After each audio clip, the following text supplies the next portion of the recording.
Magandang hapon mga idol, no? Yan nga palang mga link na yan, mga scatter na yan. Yung mga nag-upload niyan, kung maaari lang sana, i-upload nyo yan sa tamang proseso. Hindi yung sasabihin nyo dyan, i-upload nyo sa Facebook. After mo makapag-rehistro, makukuha mo kagad 500 pesos, 188, 200, makukuha mo kagad. Huwag mo ganon. Once na nag-rehistro yung tao, tapos hindi nyo naman ibigay yung mga sinasabi nyo, ba't mo lang gawin, no?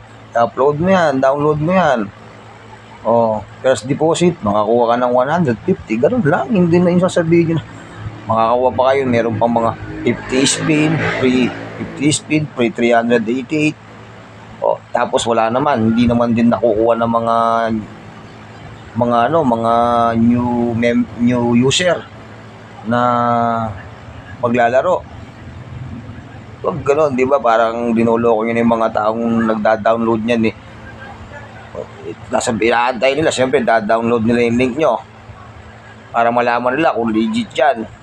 Pag na-download wala naman, hindi nyo naman binibigay yung mga sinasabi nyo dyan sa mga ina-upload nyo sa Facebook.